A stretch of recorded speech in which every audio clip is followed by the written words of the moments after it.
अक्सर ऐसा होता है कि आप पढ़ने की काफ़ी कोशिश करते हैं, लेकिन जैसे ही आप पढ़ाई के लिए बैठते हैं तो आपको नींद आने लगती है या फिर आपकी पढ़ने की इच्छा नहीं होती। हमारा पढ़ाई के प्रति रूटीन ही खराब हो चुका है। ऐसे में हम भला क्या करें?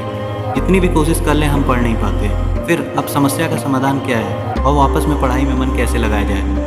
वास्तविकता यह है कि पढ़ाई में मन लगाना एक आदत है जो कि हमारे रूटीन की निरंतरता से आती है। सबसे पहली बात जो आपको पढ़ने से पहले ध्यान में रखनी है वो ये है कि आपको स्वयं पर विश्वास करना होगा कि आपको पढ़ाई की ज़रूरत है और आपको मन लगाकर वो काम करना होगा। क्योंकि अगर आपका पढ़ाई के प्रति सकारात्मक रवैया नहीं होगा तो निसंदेह आप ज़्यादा देर तक बिल्कुल भी मन लगाकर नहीं पढ़ पाओगे। इसलिए आपको सबसे पहले एक बात समझना होगा कि आप मन से पढ़ेंगे और जितना भी पढ़ेंगे उसमें से कुछ नया सीखने की कोशिश करेंगे।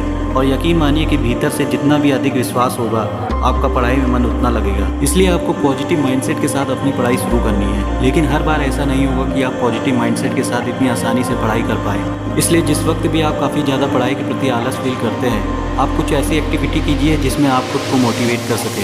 कहने का मतलब सिर्फ इतना है कि आप खुद से कहिए कि आज आप आलस नहीं करेंगे, क्योंकि अगर आप आज आलस करेंगे तो इसका परिणाम नकारात्मक ही होगा। ध्यान रहे कि पढ़ने से पहले उन सभी चीज़ों को एक जगह इकट्ठा कीजिए जिसकी आपको पढ़ाई के वक्त सबसे ज़्यादा ज़रूरत होती है। पढ़ने का सबसे अच्छा समय सुबह माना जाता है, इसलिए क्योंकि सुबह के वक्त वातावरण एकदम शांत होता है जिसमें आप अपना पूरा ध्यान पढ़ाई की ओर फोकस कर सकते हैं। अब आप ये सोच रहे होंगे कि सुबह के वक्त पढ़ाई कैसे किया जाए। सुबह तो सबसे ज़्यादा आलस आता है। सुबह के वक्त आलस ना आए इसके लिए आपको अपना रूटीन बदलना होगा। जैसे कि आपको रात में जल्दी सोना पड़ेगा ताकि आप सुबह जल्दी उठ पाओ। आपको इसकी आदत बनानी पड़ेगी। अगर आप ऐसा करते हो तो आप निश्चित ही सुबह के वक्त पढ़ पाओगे।